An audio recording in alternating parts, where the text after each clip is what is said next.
One টিভির সব রকম আপডেট জানতে সাবস্ক্রাইব করুন আমাদের চ্যানেল, সাথে বেল বাটন ক্লিক করতে ভুলবেন না।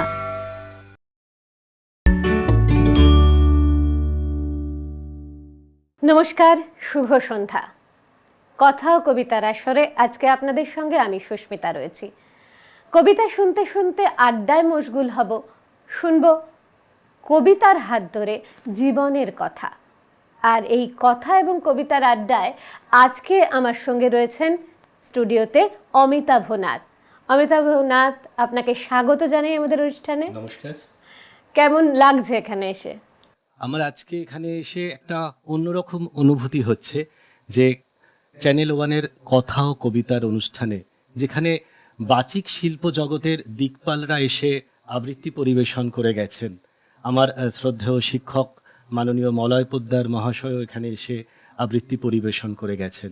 আজকে সেই অনুষ্ঠানে তাদের আসনে আমি বসে আবৃত্তি করার সুযোগ পাচ্ছি, আবৃত্তি পরিবেশন করব। আজকে একটা অন্যরকম আনন্দ, একটা অন্যরকম অনুভূতি, ভালো লাগার জায়গা যে কবিতাকে নিয়ে ধারাবাহিকভাবে এই ভাবনাটা চ্যানেল ওয়ান যখন শুরু করেছিল ভাবা, আমরা কবিতার জগতের প্রায় সমস্ত মহিরুহ যাদের আমরা বলতে পারি আমাদের এই বাচিক জগতের, তাদের সাড়া পেয়েছে এবং এখনো পর্যন্ত তারা ভীষণভাবে উৎসাহিত করেন এবং তাদের মাধ্যমে এই কথা ও কবিতার নাম এখন কবিতা প্রেমী এবং তাছাড়াও প্রচুর প্রচুর মানুষ জানেন। কবিতাকে নিয়ে আপনার পথ চলা, এগিয়ে চলা, সেই কথা আমরা শুনবো। প্রথমে একটা কবিতা দিয়ে শুরু করি। যিনি আমাদের নিত্যদিনের চলার সাথী, আমাদের সুখে দুঃখে, আমাদের আনন্দে বিরহে যিনি আমাদের সঙ্গে থাকেন, আমাদের অনুভূতির সঙ্গে যিনি মিশে আছেন, সেই কবিগুরু রবীন্দ্রনাথ ঠাকুরের উদ্বোধন কবিতাটির মধ্যে দিয়ে আমি অনুষ্ঠান শুরু করছি। শুধু অকারণ পুলকে ক্ষণিকের গান গারে আজি প্রাণ, ক্ষণিক দিনের আলোকে। যারা আসে যায়, হাসে আর চায়, পশ্চাতে যারা ফিরে না তাকায়, নেচে ছুটে ধায় কথা না শুধায়, ফুটে আর টুটে পলকে। তাহাদেরই গান গারে আজি প্রাণ, ক্ষণিক দিনের আলোকে।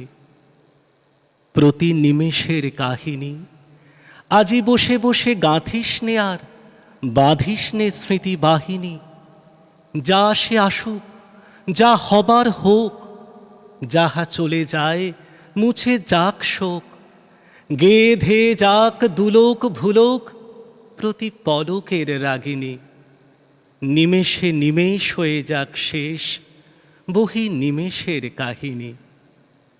ফুরায়ে যা দেরে ফুরাতে, ছিন্ন মালার ভ্রষ্ট কুসুম, ফিরে যাস নে কুকুরাতে। বুঝি নাই যাহা চাই না বুঝিতে, জুটিল না যাহা চাই না খুঁজিতে। পুরিল না যাহা কি রবে জুঝিতে, তারি গহ্বর পুরাতে। যখন যা পাস মিটায় নে আশ, ফুরাইলে দিস ফুরাতে। ওরে থাক থাক কাঁদনি, দুই হাত দিয়ে ছিঁড়ে ফেলে দেরে নিজ হাতেই বাঁধা বাঁধনি। যে সহজ তোর রয়েছে সম্মুখে, আদরে তাহারে ডেকে নেড়ে বুকে। আজিকার মতো যাক যাক চুকে, যত অসাধ্য সাধনী। ক্ষণিক সুখের উৎসব আজি, ওরে থাক থাক কাঁদনি। শুধু অকারণ পুলকে নদী জলে পড়া আলোর মতন ছুটে যা ঝলকে ঝলকে। ধরণীর পরে শিথিল বাঁধন, ঝলমল প্রাণ করিস যাপন। ছুঁয়ে থেকে দুলে শিশির যেমন শিরিষ ফুলের অলোকে। মরমর তানে ভরে ওঠ গানে, শুধু অকারণ পুলকে। মরমর তানে ভরে ওঠ গানে, শুধু অকারণ পুলকে। জীবনের প্রতিটা কথা রবি ঠাকুর কোনো না কোনোভাবে বলে গেছেন। আর এই কথাটা, এই কবিতার কথাগুলো শুনতে শুনতে মনে হচ্ছিল আমরা বিভিন্ন সময় বিভিন্ন ক্রাইসিসের মধ্যে দিয়ে চলছি, এখন একটা অন্যরকম সময়ের মধ্যে দিয়ে চলছি। তো এই কবিতার দর্শনটা নিয়ে যদি এগোনো যেত সবসময় বোধহয়, তাহলে আনন্দে থাকা যেত। একদমই তাই, যে প্রতিটা মানুষের জীবনেই দুঃখ আসে, অন্ধকারের পরেই তো আমরা আলোর দিশা পাই। একদমই, আর আনন্দের অন্বেষণে এগিয়ে চলার সাহস দেয়। একদমই তাই, একদমই তাই।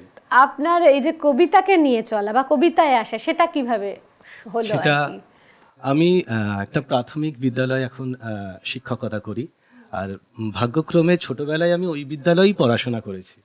আর এই সৌভাগ্যটা সবার হয় না। না, সবার হয় না। আর আমাদের বিদ্যালয়ে প্রতি শনিবার শনিবার বিশেষ বিষয়ের ক্লাস হয় আর কি। এখনো সেটা সেই ধারাবাহিকতা এখনো বজায় রয়েছে, যে খামারপাড়া জাতীয় ক্রীড়া ও শক্তি সংঘ নিম্ন বুনিয়াদী বিদ্যালয়ে আবৃত্তি, নাচ, গান, আঁকা। আর সেই জন্য আর কি প্রতি শনিবার শনিবার আমি আবৃত্তি করতাম আর কি। তখন থেকেই মোটামুটি আমার আবৃত্তি স্কুল চর্চা জীবন থেকে? স্কুল জীবন থেকেই শুরু হয়েছে। তারপরে আস্তে আস্তে বড় মানে হয়ে সেই থেকে ভালোবাসাটা শুরু একদম হয়েছে। একদম আবৃত্তির প্রতি ভালোবাসা সেই বয়স থেকেই। তাহলে আরেকটা কবিতা শুনি। হ্যাঁ, আপনি একটু আগে অতিমারির কথা বলছিলেন যে আমরা প্রায় একটা বছর আমাদেরকে স্তব্ধ করে রেখেছে, জীবনযাত্রাটাই পাল্টে একদম। দিল। তা আমরা অনেকটাই কাটিয়ে এসেছি, আমরা আশাবাদী। তা কবি চন্দননাথের একটি কবিতা, ভোরের কাছে চাওয়া। ও ভোর, নতুন ভরসা এনেছ কিছু, দুহাতে যে আলো ছড়াও বিশ্বময়, তারই মাঝে আজ ইঙ্গিত বুঝি দিলে, কি করে আমরা পেরোব দুঃসময়। পাখিরা তোমার বার্তা পড়তে জানে তা গাছপালা, নদ নদী। কি যে ভালো হতো যা যা রোজ লিখে যাও, আমাদেরও ওরা পড়তে শেখাতো যদি। হয়তো বা ওরা শেখাতেই চেয়েছিল আলোর আখর, আকাশে ছড়ানো কথা। আমরা শিখিনি, তুচ্ছ করেছি তাকে, মনে পুষে রেখে অহং দাম্ভিকতা। জীবনের মানে আমরা বুঝিনি কেউ, বুঝিনি জীবন জড়ানো পাখির গানে, বুঝিনি কখনো ধান শীষে বসে থাকা ছোট্ট ফড়িংও বোঝে জীবনের মানে। জীবন বলতে আমরা বুঝেছি যা যা, আজকে বুঝেছি তা কোনো জীবন নয়। পৃথিবীকে ভুলে নিজেকে আঁকড়ে বাঁচা যায় না, তা আজ চেনালো দুঃসময়। আমাদের বড় ভুল হয়ে গেছে ভোর, মাথা নত করে দাঁড়িয়েছে সে তাই। আর কিছু নয়, তোমারই আলোর মাঝে বিষাদ মোছার স্বপ্নকে পেতে চাই। আর কিছু নয়, তোমারই আলোর মাঝে বিষাদ মোছার স্বপ্নকে পেতে চাই। কবিতা বোধহয় বিষাদ মোছার এই স্বপ্নটা দেখায় নতুন করে। যত রকমই অন্ধকার আসুক, কবিতার হাত ধরে জীবনের মূল মন্ত্রকে খুঁজে নেওয়া যায়। একদম একদম দিদি। এই বিশ্বাসটা আমাদের দর্শক শ্রোতাদের মনেও কোথাও না কোথাও নিশ্চয়ই আছেন। তাই তো কথা ও কবিতাকে তারা এত ভালোবেসেছেন, এত দিন ধরে ভালোবাসছেন।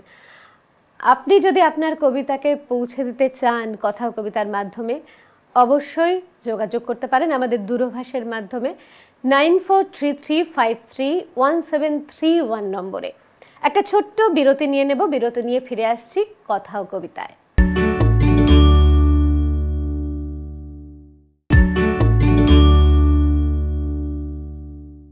বিরতির পর কথা ও কবিতায় ফিরে এলাম।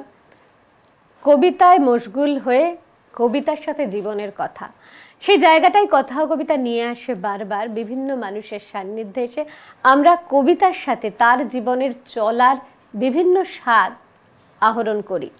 আপনি বললেন যে আপনি স্কুলে পড়ান, স্কুল শিক্ষক। তো পড়াতে গিয়ে যেহেতু কথা বলার শিল্প মাধ্যমিক কবিতার ক্ষেত্রে হাত ধরাধরি করে চলে, পড়াতে গিয়ে এই কবিতা চর্চার সাথে যুক্ত থাকার কারণে কোনো সুবিধা হয়েছে বা হয়? অনেক অনেক সুবিধা। কারণ যখন আমি কোনো কবিতা পড়াই, কোনো গদ্য পড়াই, হ্যাঁ, কোথায় থামবো, কোথায় তাদের কোন জায়গাটা নাটকীয়তা করে বলবো, বা কবিতা পড়বার সময় ছড়াগুলো বিশেষ করে কোন ছন্দে ফেলে ছড়াগুলোকে বলবো, এবং বাচ্চাদেরকে যদি এরকমভাবে শেখানো যায় আর কি, এরকমভাবে যদি তাদের কাছে উপস্থাপন করা যায় নিজেকে, তাহলে ওরা অনেক মনোযোগ দিয়ে শোনে, এবং ক্লাসও একদম সাইলেন্স থাকে।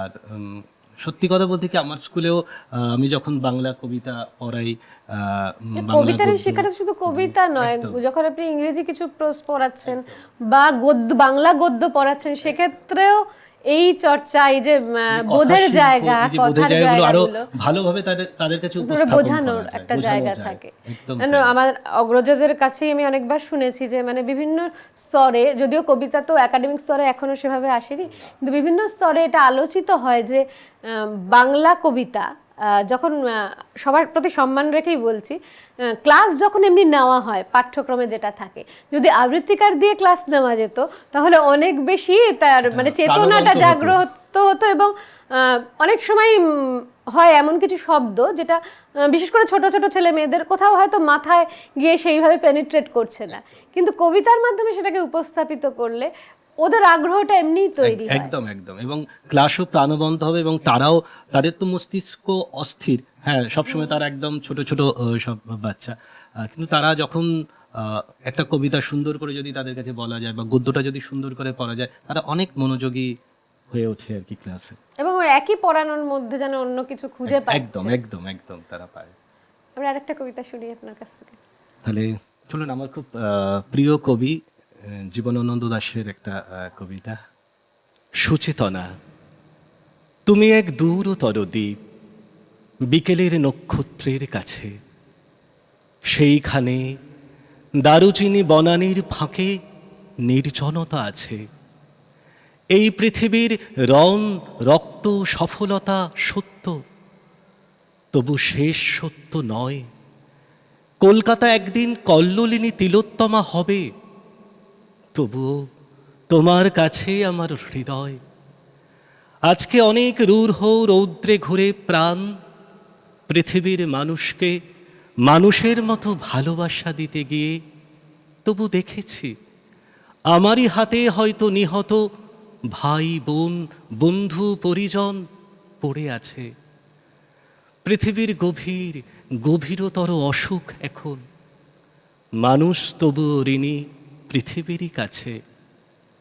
কেবলই জাহাজ এসে আমাদের বন্দরের রোদে দেখেছি ফসল নিয়ে উপনীত হয়, সেই শস্য অগণন মানুষের সব থেকে উৎসারিত স্মরণের বিস্ময় আমাদের পিতা বুদ্ধ কনফুসিয়াসের মতো আমাদেরও প্রাণ মুখ করে রাখে। তবু চারিদিকে রক্ত ক্লান্ত কাজের আহ্বান। সুচেতনা, এই পথে আলো জেলে এ পথেই পৃথিবীর ক্রমমুক্তি হবে। সে অনেক শতাব্দীর মনীষীর কাজ। এ বাতাস কি পরম সূর্য করোজ্জ্বল, প্রায় ততদূর ভালো মানব সমাজ আমাদের মতো ক্লান্তিহীন নাবিকের হাতে গড়ে দেব। আজ নয়, ঢের দূর অন্তিম প্রভাতে। মাটি পৃথিবীর টানে মানব জন্মের ঘরে কখন এসেছি, না এলেই ভালো হতো অনুভব করে। এসে যে গভীরতর লাভ হলো সেসব বুঝেছি, শিশির শরীর ছুঁয়ে সমুজ্জ্বল ভরে। দেখেছি যা হলো হবে মানুষের যা হবার নয়। শাশ্বত রাত্রির বুকে সকলই অনন্ত সূর্যোদয়। এখানেও সে একই কথা না, অন্ধকারের পরে আলোর সূর্যোদয়। জীবনের সূর্য কোথাও একটা মানে যখন আমরা গ্লানিতে নিমজ্জিত হই, এই কবিতা বারবার ফিরিয়ে দেয়, কবির লেখনী বারবার ফিরিয়ে দেয় যে জেগে উঠতে হবে, এগিয়ে যেতে হবে। একদম। আর এই কবিতাটাও আর কি মনে যেন একটা আলাদা রকম প্রশান্তি এনে দেয়। এই কবিতাটা আর কি এত ভালো, মানে জীবনানন্দ লেখা এত বেশি একটা অন্তরঙ্গ জগতে নিয়ে যায়। পরপর যদি আমরা পাঠ করি, ওই যে প্রশান্তির কথা আপনি বললেন, সেটা একটা নিজের মতো করে নিজেকে খুঁজে পাওয়া। একদম তাই। কবিতার ক্ষেত্রে আপনি যখন কবিতা বলেন, মানে আপনার নির্বাচনের ক্ষেত্রে কি ধরনের কবিতা প্রাধান্য পায়? প্রকৃতির উপর তো থাকেই কবিতা, সঙ্গে প্রেমের কবিতা থাকে, তারপরে কি বলবো, বোধের যে বিভিন্ন উপদেশ কবিতার মধ্যে দিয়ে যে Message মেসেজ যেটা যায় আর কি, সেই কবিতাগুলো আমার খুব ভালো লাগে। যেমন আমার খুব একটা পছন্দের কবিতা কবি বীরেন্দ্র চট্টোপাধ্যায়ের শতবর্ষ আমরা পেরিয়ে এলাম, গত শহীদ বছরেই বীরেন্দ্র চট্টোপাধ্যায়। বছর গেল, 100 বৎসর পালন হলো। তা যেমন রাস্তা কারো একার নয় কবিতাটা এখানে আবার প্রতিবাদেরও একটা জায়গা আছে, একটা কবিতার মেসেজ মধ্যে। ভীষণ। যায়, আপনি বলছিলেন যেটা শুনি আমার তাহলে খুব ভালো লাগে এই কবিতাটা। ভীষণ পরিচিত কবিতা, একদম। আমারও ভীষণ প্রিয়। ধর্ম যখন বিজ্ঞানকে বলে রাস্তা ছাড়ো, বিজ্ঞান কি রাস্তা ছেড়ে দেয়? পোপের ভয়ে দেশান্তরী হয়েছিলেন লিওনার্দো দা ভিঞ্চি। সারা দিন একটা অন্ধকার ঘরের মধ্যে পায়চারি করতেন গ্যালিলিও গ্যালিলেই। তাকে পাহারা দেবার জন্যে বসে থাকতো একজন ধর্মের পেয়াদা, যার চোখের পাতা বাতাসেও নড়ত না। বিজ্ঞান কি তখন থেমেছিল? তীর্থের পাণ্ডাদের হই হই, তাদের লাল চোখ কি পেরেছিল পৃথিবীকে বেঞ্চের ওপর দাঁড় করিয়ে সূর্যকে তার চারদিকে উঠবোস করাতে? ধর্ম যতদিন দুঃখী মানুষকে বেঁচে থাকার সাহস দেয়, ততদিন রাস্তা নিয়ে কারো সঙ্গে তার ঝগড়া থাকে না। রাস্তা কারো একার নয়, বরং তাকেই একদিন রাস্তা ছাড়তে হয় যার স্পর্ধা আকাশ ছুঁয়ে যায়। বিজ্ঞান যখন প্রেমের গান ভুলে ভাড়াটে জল্লাদের পোশাক গায়ে চাপায়, আর রাজনীতির বাদশারা পয়সা দিয়ে তার ইজ্জত কিনে নেয়, আর তার গলা থেকেও ধর্মের ষাঁড়েদের মতোই কর্কশ আদেশ শোনা যায়, রাস্তা ছাড়ো নইলে পৃথিবীর কালো সাদা হলুদ মানুষের গান, তাদের স্বপ্ন এক মুহূর্ত সেই চিৎকার শুনে থমকে তাকায়। তারপর যার যেদিকে রাস্তা সেদিকে মুখ করেই তারা সামনে, আরও সামনের দিকে এগিয়ে যায়। কেউ কারোকে রাস্তা ছেড়ে দেয় না। যতদিন এই পৃথিবীতে গান থাকে, গানের মানুষ থাকে, স্বপ্ন থাকে। এই স্বপ্নের কথা, জীবনের আনন্দের কথা বারবার কবিতার হাত ধরে আমরা পাই। কোথাও একটা কবিতা ভীষণ একটা অক্সিজেন যোগায় আমাদের, একদমই তাই। শ্বাস নেওয়ার জায়গা। যত অন্ধকার জায়গায় আসুক না কেন, জীবন এসে থেমে যায়, আবার যেন সেই আমরা আমাদের যে অগ্রজ বা এখনও যারা লিখছেন বিভিন্ন সময় বিভিন্ন প্রাসঙ্গিক অতি ক্ষুরোধার লেখনী বাংলা সাহিত্যের সম্পদ, সেইটা কবিতার হাত ধরে আমরা ভীষণভাবে ইন্সপিরেশন পাই। আর আমরা ইন্সপিরেশন আরও পাই কথা ও কবিতাকে আপনারা এত ভালোবাসেন বলে। যারা নিজেদের কবিতা পৌঁছতে চান কথা ও কবিতার মাধ্যমে, যোগাযোগ করতে পারেন 9433531731-এ। ছোট্ট একটা বিরতি নিয়ে নেব, কোথাও যাবেন না, ফিরে আসছি বিরতির পর কথা ও কবিতায়।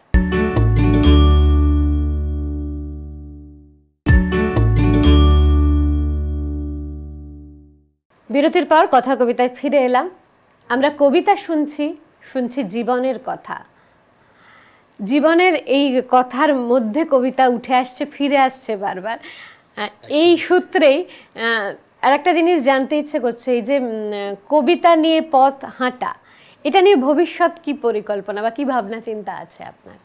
আমি কবিতা পড়তে ভালোবাসি, আর মলয় স্যারের হাত ধরে এখন কবিতাকে নতুন করে চিনতে শিখেছি, বলতে শিখেছি। আমার যেহেতু আমি শিক্ষকতা করি, একটু আধটু সঞ্চালনা করি, সেক্ষেত্রে এরকমভাবেই আর কি আস্তে আস্তে একজন বাচিক শিল্পী হিসেবেই আর কি আমৃত্যু পর্যন্ত আমি থাকতে চাই, কবিতাকে নিয়ে আমি বেঁচে থাকতে চাই। আর কিছু খুব না। ভালো, আমাদের শুভেচ্ছা সবসময় রয়েছে কবিতাকে নিয়ে মানুষ ভালোবেসে আসুক। এটাই তো মানে যারা কবিতা ভালোবাসি, কবিতাটাই শেষ কথা, এটুকুই তাদের আমাদের কাছে। চাওয়া। একটা কবিতাই শুনি এবার। ঠিক আছে, আমি এখন যে কবিতাটা শোনাতে চাইছি, আমি আলাপন আবৃত্তি সংস্থার তো সঙ্গে আমি তো জড়িত। তা আলাপনের রজত জয়ন্তী বর্ষ সমাপন হলো এই গত মাসে আর কি। সারা মাস ধরে সপ্তাহে 2 দিন করে আলাপনের অনুষ্ঠান হলো। সেখানে কবিরা উপস্থিত ছিলেন এবং কবিদের উপস্থিতিতে আমাদের কবিতা বলতে হয়েছে। তা আমার যেদিনকে অনুষ্ঠান ছিল সেদিনকে কবি আরণ্যক বসু সেদিনকে উপস্থিত ছিলেন এবং একদম আন্তর্জালিক মঞ্চে কবি আমার পাশে বসে রয়েছেন, আমি তার পাশে বসে কবিতা বলছি। এটা একটা অন্যরকম একটা অনুভূতি ছিল। তা খুব ভয়ে ভয়ে কবিতাটা বলেছিলাম, তবে শেষে উনি খুব কবিতাটা শুনে মুগ্ধ হয়েছিলেন। তা এটা আজকে আমি সব দর্শক বন্ধুদের সঙ্গে কবিতাটা শেয়ার করতে চাইছি। কোথায় আমার শিকড় তবে, কবিতাটির নাম আরণ্যক বসুর। তুমি আমার বাসস্থানের অধিকার কাড়লে, তুমি আমার অন্যের অধিকারে হাত বাড়ালে। বলো, এই 40 লাখ আমরা কোথায় যাব, কোন ঠিকানায়? তুমি আমার মনের দর্পণ ভেঙে টুকরো টুকরো করলে। কোথায় তবে আমার শিকড়, কোন মাটিতে দেহাবসান, কোন আকাশে, কোন নদীতে, কোন ছায়াতে এই আমাদের নিবিড় শান্তি? না, যাব না, এটাই আমার মাটি, আমার প্রাণ। না, ছাড়ব না, উপত্যকায়, সমতলে, পাহাড়, বনে সবুজ অধিকার। এই মাটিরই বীজতলাতে, শ্রাবণ ধানের ছোট্ট চারায় থাকবো, থাকবো, ভীষণ থেকে যাব। এমন গানের প্রতিবেশী এক লহমায় পর হবে কি? এদেশ আমার, এদেশ সবার, আর্য এবং অনার্যতে, হিন্দু এবং মুসলমানে, সব ধর্মে, সব জাতিতে, এবং সবার হৃদয় জুড়ে, হৃদয় পুরে। তবে কেন, কেন এই ফতোয়া? শরণার্থী হয়ে এলাম, চা বাগানে আমরা এলাম, 2-1 মুঠো খুঁটে খেতে জীবন যাপন। দিনমজুরে আমরা ছিলাম, আবার শরণার্থী হব, বাটি বাড়িয়ে প্রার্থী হব। ও যন্ত্রণা, জেনে রেখো, আমার মায়ের ভাষার শিকড় গভীর, গভীর, অতল গভীর, তল পাবে না। ও যন্ত্রণা, মনে রেখো। বন্ধু, তোমার হৃদয় বাড়াও, স্নিগ্ধতাতেই নম্র তাকাও। সবার ভাষার গান কবিতায়, শ্রাবণ ধারায়, ধান জোছনায় ভিজিয়ে নাও না অবুঝ মনকে। এসো, সবাই মিলে বাঁচি এক আকাশের সামিয়ানায়, ভালোবাসার ভারতবর্ষে, ভালোবাসার ভারতবর্ষে। এই লেখাটা আমাকে খুব টাচ খুব করেছে, মন ছুঁয়ে যাওয়ার লেখা। এবং আমরা যে বারবার জীবনের কথা আলোচনা করছি কবিতার কথা বলতে গিয়ে, এটা কোথাও অস্তিত্বর কথাকেও ভীষণভাবে মনে করিয়ে দিচ্ছে। কবির সামনে যখন কবিতাটা বললাম, আরণ্যক বসু বলছেন যে অমিতাভ, তোমার কবিতাটা শুনছি আর আমি ভাবছি যে এই কবিতার কি আমি লিখেছি? তুমি আমার চোখে জল এনে দিলে অমিতাভ। এটা আমার জীবনের একটা পরম প্রাপ্তি। কবিতা বলতে গিয়ে বিভিন্ন অভিজ্ঞতা হয়তো হবে, এগুলো আমাদের ওই ভালো লাগার ঝুলিতে ভর্তি হয়, একটা করে ঝুলি পূর্ণ হবে এইভাবেই। আমরা এইভাবে কবিতার আজকে মানে যতগুলো কবিতা শুনলাম, মানে জীবনের বিভিন্ন স্বাদগুলো ছুঁয়ে ছুঁয়ে গেলেন আপনি। এবং এই কবিতাটার মধ্যে তো একটা যে অস্তিত্বের টানা পড়েন, একটা শিকড়ের সন্ধান, যেটা মানুষের কোথাও একটা স্বস্তিদায়ক জায়গা, যে এটা আমার মাটি। তো এই ওপার বাংলার যে মানুষেরা এপার বাংলায় চলে আসতে বাধ্য হয়েছেন, বা বিভিন্ন কারণে যাদের বসত ভিটে নড়ে গেছে, সেই অস্তিত্ব সংকটের কথা ভীষণভাবে এই কবিতাটায় এলো। অনেক রকম জীবনের অনুভূতির কথা ঘুরে ফিরে আমরা পেলাম আপনার কবিতায়। এবার যদি একটা আনন্দের বা মজার একটা কবিতা শুনতে চাই। কবি রামচন্দ্র পালের একটি কবিতা, খুব মজার কবিতা, ইলিশ মাছ ও ভূতের গল্প। ইলিশ ও ভূতের গল্প, এটা রামচন্দ্র পালের কণ্ঠে আমিও শুনেছি অনুষ্ঠান করতে গিয়ে, উনিও এসে গেছেন আমাদের কথাও কবিতা। এবং মলয় শের যেদিনকে এসেছিলেন, রামচন্দ্র পালও ছিলেন একই অনুষ্ঠানে। তা ওই কবিতাটা আমি শোনাচ্ছি এখন দর্শক বন্ধুদের জন্য। একদিন এক অন্ধকারে অমাবস্যার রাতে ফিরছিলাম এক ইলিশ কিনে, ঝুলিয়ে নিয়ে হাতে। নধর কান্তি ইলিশখানা, টাটকা এবং তাজা, জমবে দারুণ খিচুড়ি আর সঙ্গে ইলিশ ভাজা। কয়েক পেটি ঝোলে খাবো, কয়েক পেটি ঝাল, লেজা মুড়োর চচ্চড়ি আর কাঁটা দিয়ে ডাল, সর্ষে বাটা দিয়ে আহা খাবো কয়েক পেটি। ভাবতে ভাবতে ইলিশ নিয়ে বাড়ির দিকে হাঁটি। রাত বাড়ছে, অমাবস্যার ঘুটঘুটে আধার, নিশি ডাকছে দূরের থেকে, শব্দ নেই কো আর। হঠাৎ শুনি অন্ধকারে নাকিসুরের কান্না, অমা অমা, ইলিশ খাবো, শুটকি মাছ ভাল না। মা বলছে, আহা বাছা, ভাবনা কিসে আর, ওই তো যাচ্ছে ইলিশ নিয়ে, মোটকে দে ওর ঘাড়। শুনি আমার বুকের মধ্যে রক্ত জমে হিম, মাথার মধ্যে চিরিক চিরিক তাচ্ছিম তাচ্ছিম। শেষকালে আজ ভূতের হাতে প্রাণটা যাবে নাকি? প্রাণ যায় যাক, শক্ত হাতে ইলিশ ধরে থাকি। হঠাৎ দেখি ইলিশ মাছে একটু একটু টান, সারা শরীর শিউরে ওঠে, রাম রাম রাম রাম। টানছে এবং শুনতে পাচ্ছি কচি ভূতের কথা, তুই খা না এই প্যাকনা দুটো, আমি খাচ্ছি মাথা। তুই নে না এই পেটির দিকটা, আমাকে দে ডিম। ইলিশটা কি দারুণ, যেন কুলফি আইসক্রিম।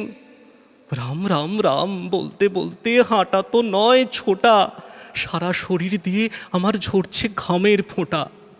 আজকে নিয়ে প্রাণটা বাড়ি ফিরলে কোনো মতে, আর কোনো দিন আসবো না এই শ্যাওড়া বনের পথে। ওই তো বাড়ি যাচ্ছে দেখা, দূরের থেকে আলো যেই পড়েছে, ভূতেরা সব কোথায় পালিয়ে গেল। হাতের দিকে তাকিয়ে আমার চক্ষু ভাঁটা ভাঁটা, ইলিশ কোথায়? ঝুলছে দেখি শুধুই ইলিশ কাঁটা। এটা রামচন্দ্রপালের নিজের মুখে আমি শুনেছি ঝাড়গ্রামে একটা অনুষ্ঠান করতে গিয়ে, এটাও শুনলাম। এটা মানে আজকে আরো অন্যরকম ভালো লাগা তৈরি হলো। এবং আজকের যে নির্বাচনে, আপনার নির্বাচনে পরপর যে কবিতাগুলো শুনলাম, শেষে এসে একটা কথা মনে হচ্ছে বারবার, যে কবিতা আনন্দ, কবিতা জীবনের দর্শন, কবিতা এগিয়ে যাওয়া, অস্তিত্বের টানকে মনে করিয়ে দেয়, এবং কবিতা নস্টালজিয়া। একদম তাই। এই সব মিলিয়ে কবিতায় মাখামাখি একটা সন্ধ্যা আমরা আজকে কাটালাম, আনন্দে কাটালাম। এবং আপনাকে অনেক অনেক শুভেচ্ছা সামনের দিনে এগিয়ে যাওয়ার জন্য। আপনাকে অনেক ধন্যবাদ, আর অনেক অনেক শুভেচ্ছা জানাই চ্যানেল ওয়ানের কথা ও কবিতার দর্শক বন্ধুদের। ভালো থাকবেন সবাই, সুস্থ থাকবেন। আপনারা ভালো থাকবেন, আর কথা ও কবিতাকে এইভাবে আপনাদের আদরে প্রশ্রয়ে আরও এগিয়ে যেতে আমাদের আনন্দের সাথে, আমাদের সাথে হাত ধরে থাকবেন। বিদায় নিচ্ছি আজকে এই অনুষ্ঠান থেকে। নমস্কার।